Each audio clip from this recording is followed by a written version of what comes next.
আম্মা জান আয়েশা রাদিয়াল্লাহু তাআলা আনহাকে এত ভালোবাসতেন, তিনি বলেন আমি গোশত খেয়ে ওইটার হাড্ডিটা রেখে দিলে বিশ্বনবী আমার খাওয়া হাড্ডিটা নিয়ে আবার চষতে শুরু করতেন। আমি গ্লাসের যেখান দিয়ে পানি খেতাম পেয়ালার খুঁজে খুঁজে বিশ্বনবী ওই জায়গায় ঠোঁট লাগিয়ে পানি খেতেন। মাইমুনা রাদিয়াল্লাহু তাআলা আনহা বলেন যে আমি আর বিশ্বনবী এক বালতি থেকে মগ দিয়ে পানি নিয়ে দুজনে গোসল করেছি। সুবহানাল্লাহ, একটু আস্তে বলেন।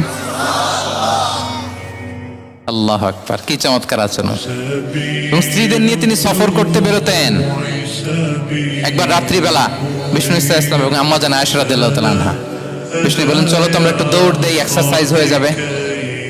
দুইজনে দৌড় দিলেন। তখন আম্মা জান আয়েশা রাদিয়াল্লাহু তাআলা আনহা একটু স্লিম ছিলেন, তো দৌড়ে বিশ্বনবী পিছিয়ে পড়ে গেলেন, আম্মা জান আয়েশা ফার্স্ট হয়ে গেলেন, আগে চলে গেলেন। বড্ড খুশি, উনি বিশ্বনবীকে হারিয়েছেন। আবার অনেক বছর পরে, তখন সময়ের ব্যবধানে আম্মা জান আয়েশা একটু হেলদি হয়ে গিয়েছেন, আগের মতো আর চিকন নেই। আবার বিশ্বনবী এক রাতে বললেন আয়েশা চলো আজকেও একটু এক্সারসাইজ করি, দৌড় দেই। দুজন মিলে দৌড় দিলেন। আজকে বিশ্বনবী আর আম্মা জান আয়েশাকে চান্স দেন নাই, তিনি জোরে দৌড়ে আম্মা জান আয়েশাকে রানার আপ করে দিলেন, উনি ফার্স্ট হয়ে গেলেন। এরপর কি বললেন জানেন? সুনান আবু দাউদের হাদিস, তিনি বললেন ইয়া আয়েশা হাযিহি বিতিলকা সাবকা।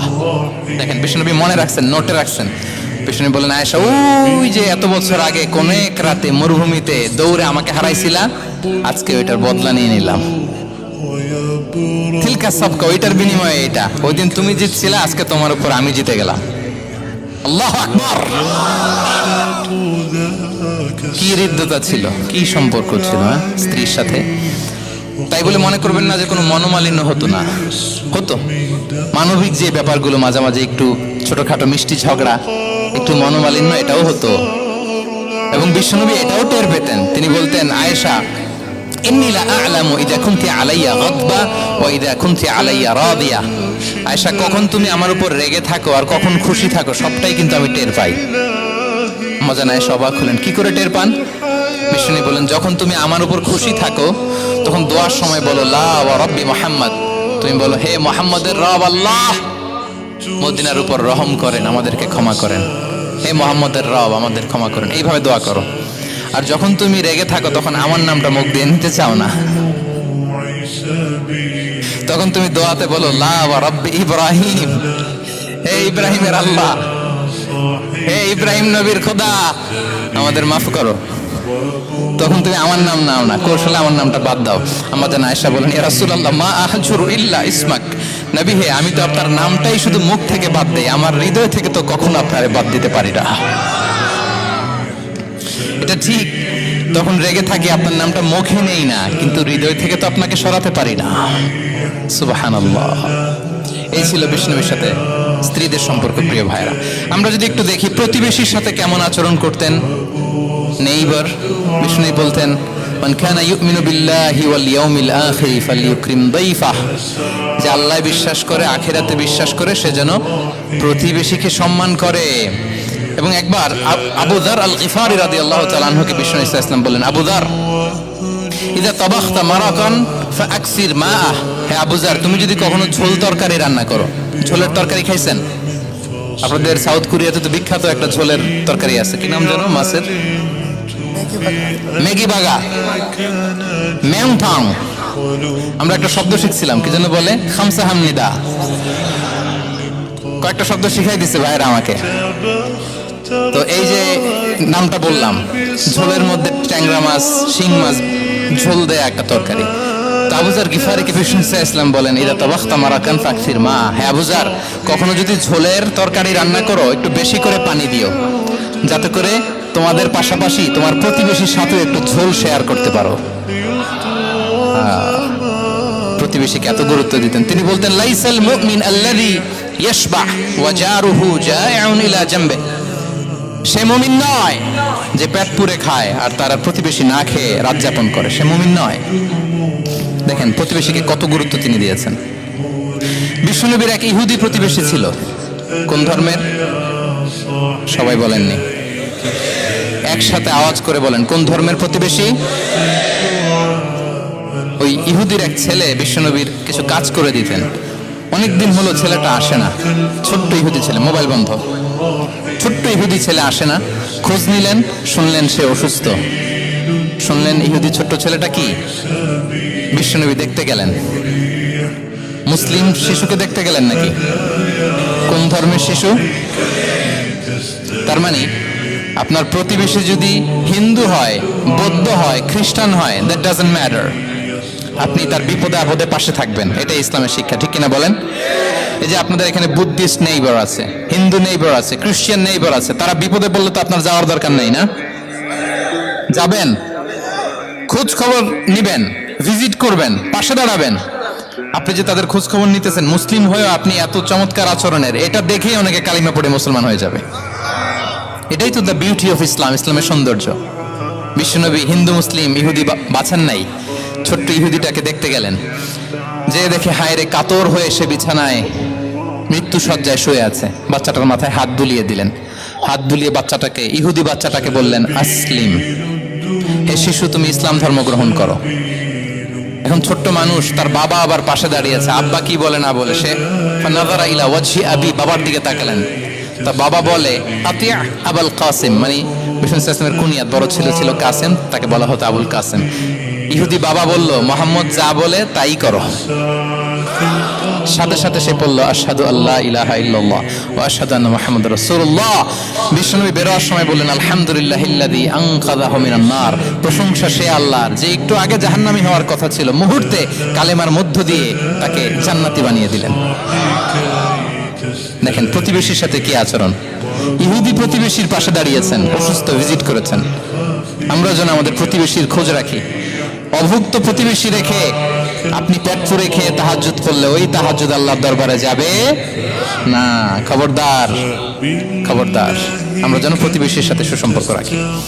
এবার যুদ্ধবন্দীদের সাথে বিষ্ণু ইসলাম কেমন আচরণ করেছেন। যুদ্ধবন্দী, POW, প্রিজনার অফ ওয়ার, যুদ্ধবন্দী পর্যন্ত যুদ্ধ হয়েছে, প্রতিপক্ষ হেরেছে, আমরা জিতেছি, তাদেরকে বন্দী হিসেবে আমরা পেয়েছি, তাদের সাথে ইসলাম কি আচরণ করতে বলে। আমরা তো অনেক যুদ্ধবন্দীদের ইতিহাস জানি পৃথিবীতে। আবু গারিব কারাগারের কথা শুনেছি আমরা ইরাকে, ঠিক কিনা? হ্যাঁ, পশ্চিমারা কি নির্যাতন করেছে। আমরা কিউবার গুয়ান্তানামো বের কথা শুনেছি, কি অমানবিক নির্যাতন তারা করেছে, কি টর্চার সেল তারা ওখানে করেছিল। সম্প্রতি আমরা আমাদের বাংলাদেশে আয়নাঘরের কথাও শুনেছি। আয়নাঘরে যাদেরকে টর্চার করা হয়েছে এরা যুদ্ধবন্দী? এরা তো কারাবন্দী, তাও অন্যায় ভাবে। এনফোর্স ডিসঅ্যাপিয়ারেন্স ছিল, অন্যায় ভাবে তাদেরকে গুম করা হয়েছে, অন্যায় ভাবে বছরের পর বছর যাদেরকে এভাবে কষ্ট দেয়া হয়েছে, ফ্যামিলি থেকে দূরে রাখা হয়েছে। কিয়ামতের দিন তাদেরকে আল্লাহ জালেমের কাতারে দাঁড় করাবে। ইসলাম কারাবন্দীতে দূরের কথা, যুদ্ধবন্দীদের সাথে ভালো আচরণের কথা বলেছে। আল্লাহ বলেন, ওয়ায়ুতঈমুনা আত-তাআমা আলা হুব্বিহি মিসকিনাও ওয়া ইয়াতীমান ওয়া আসীরা। বিশ্বাসীরা গরিব দুঃখীদের যেমনি খাবার খাওয়ায়, যুদ্ধবন্দীদেরও খাবার খাওয়ায়, যুদ্ধবন্দীদেরও খাবার খাওয়ায়। এবং বিষ্ণু বলেছেন, ইস্তাউসু বিল উসারা খায়রা, যুদ্ধবন্দীদের সাথে তোমরা ভালো আচরণ করো। বদরের যুদ্ধে 70 জন বন্দী হয়ে আসলো, বিশ্বনবী 70 জনকে সাহাবাদের মধ্যে ভাগ করে দিলেন।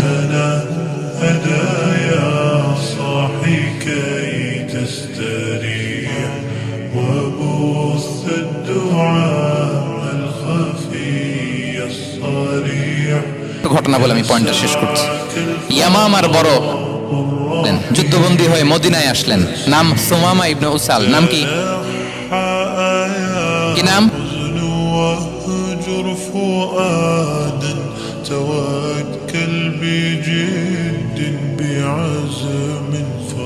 সুমামা ইবনে উসাল রাদিয়াল্লাহু তাআলা আনহু তখন মুশরিক ছিলেন।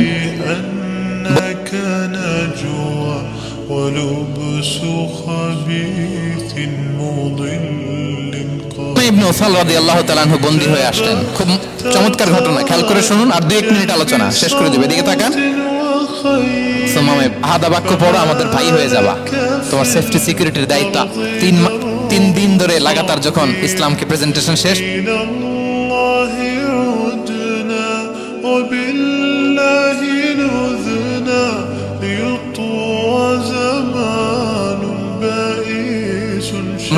ছেড়ে দাও। সুমামাকে ছেড়ে দেয়া হলো।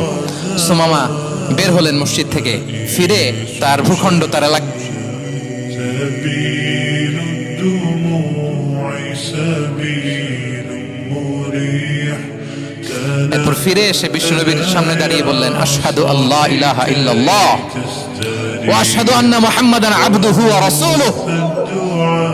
আমি সাক্ষ্য দিচ্ছি আল্লাহ ছাড়া কোনো ইলাহ নেই, আপনি আল্লাহর প্রেরিত রাসূল, আপনি আমাকে উমরার অনুমতি দিন। তিনি লিখে দিলেন, এই প্রথম কেউ মুসলিমদের মধ্যে উমরা করেছেন তালবিয়া পড়তে পড়তে, লাব্বাইক আল্লাহুম্মা লাব্বাইক পড়তে পড়তে। উমরা করার শেষে ইয়ামামা থেকে গম আসতো মক্কায়, ওই গম পিষে রুটি বানিয়ে মক্কাবাসী খেয়ে বেঁচে থাকতো। উনি ঘোষণা দিলেন, মুহাম্মাদের অনুমতি ছাড়া ইয়ামামার একটি গমের দানা আজ থেকে মক্কায় পৌঁছবে না। সুবহানাল্লাহ পড়বেন না? এই যে আমেরিকা যে ইকোনমিক স্যাংশন দেয়, এটা শিখছে উমামা ইবনে উসাল রাদিয়াল্লাহু তাআলা আনহুর কাছ থেকে। আল্লাহু আকবার। তিনি বললেন, একটা গমের দানা পচবে না মক্কাবাসীতে, ওনারা আর রুটি খেতে পারে না। গমের দাম বেড়ে গেল, বিষ্ণুর কাছে চিঠি লিখে পাঠালেন, হে মোহাম্মদ, তুমি যদি উমামারে না বলো আমরা না খেয়ে মরবো। পরে বিশ্বনবীর হস্তক্ষেপের মধ্য দিয়ে আবার ইয়ামামা থেকে গম আসা শুরু হয়েছে। সুবহানাল্লাহ পড়ে। প্রিয় ভাইয়েরা, তাহলে বন্দীদের সাথে, যুদ্ধবন্দীদের সাথে বিশ্বনবীর আচরণ কেমন ছিল টের পেয়েছেন? অনুধাবন করতে পেরেছেন? কষ্ট হচ্ছে আপনাদের? سبيل الدموع মাগরিবের সময় হয়ে গেছে, শেষ করে দিন আর 5 মিনিট। জি, মাগরিবের সময় হয়ে গেছে, আমরা এখনই শেষ করছি। প্রিয় ভাইরা, ভিক্ষুকের সাথে তিনি কি আচরণ করতেন দেখেন। বিশ্বনবী আর 2-1 মিনিট মিস করবেন না, এই 2-3 মিনিট এদিক সেদিক তাকাবেন না। ভিক্ষুকের সাথে কি আচরণ? বিশ্বনবী কখনো না বলতে পারতেন না। কেউ হাত পাতলে কি বলতে পারতেন না? পারতেন না। এক ভিক্ষুক এসে বলে, এই মোহাম্মদ দাও, তোমার কাছে কি আছে দাও। নবী তখন চাদর পরা ছিলেন, চাদর ধরে এমন জোরে টান দিছেন বিশ্বনবীর ঘাড়ের চামড়া এখানে ছিঁড়ে গেছে, চামড়ায় দাগ পড়ে গেছে। বিশ্বনবী তার দিকে তাকিয়ে, ওই যে মুচকি হাসির ম্যাজিক, আবার মুচকি হাসি দিয়ে বললেন, যাও তাকে কিছু দিয়ে দাও। সুবহানাল্লাহ পড়বেন না? আচ্ছা, ভিক্ষা করতে আইসা যদি আপনার জুব্বা ধরে টান মারে, জামার কলার ধরে টান মারে, এই দে, কি করবেন বলেন? ওই যে মায়ের, মানে ডানে ভাই আর কোনো সলিউশন নাই, খালি মায়ের, আইজো মায়ের খাইলো মায়ের। দেখেন, ভিক্ষা করতে এসে জামা ধরে টান দিয়ে ঘাড়ের চামড়া এখানে দাগ ফেলে দিয়েছে, কিন্তু বিশ্বনবী হাসি দিয়ে সলিউশন করলেন। সুবহানাল্লাহ পড়েন। শত্রুদের সাথে তিনি কেমন আচরণ করেছেন? আল্লাহ আল্লাহ আল্লাহ আল্লাহ। তায়েফের ময়দানে রক্তাক্ত হয়েছেন, রক্তাক্ত। পাহাড় রক্ষী ফেরেশতারা বলে, নবী আপনাকে রক্তাক্ত করেছে? তায়েফে কেন গেছিলেন বিশ্বনবী? জমির বায়না করতে না? তায়েফে জমি কিনতে গেছিল না? তায়েফবাসীকে জাহান্নামের আগুন থেকে বাঁচাতে রক্তাক্ত করা হয়েছে। পাহাড় রক্ষী ফেরেশতারা বললেন, নবী একটা আদেশ দেন, 2 দিক থেকে চাপা মেরে পুরো তায়েফবাসীকে মাটির সাথে মিশিয়ে ফেলবো, মাটির সাথে মিশে যাবে। বিশ্বনবী বললেন, না না, তারা হয়তো ঈমান আনে নাই, তাদের ভবিষ্যৎ প্রজন্মের কেউ না কেউ লা ইলাহা পড়বে, কেউ না কেউ লা ইলাহা জপবে। তাই হয়েছে। তাইফে যদি যান, আল্লাহু আকবার, মসজিদ আর মসজিদ, শান্তি আর শান্তি। আল্লাহু আকবার। উহুদের ময়দানে দাঁত শহীদ হয়েছে, রক্তাক্ত হয়েছে, হেলমেট ভেঙে কপালে পাথর ঢুকেছে। ফেরেশতারা বললেন, আদেশ দেন উহুদ পাহাড় তাদের ঘাড়ের উপরে বসিয়ে দেয়। বিষ্ণু বললেন না, বিষ্ণু বললেন না, আল্লাহুম্মা হদি কওমি ফাইন্নাহুম লা ইয়ালামুন। আল্লাহ আমার কওমকে ক্ষমা করে দেন, ওরা বোঝে নাই।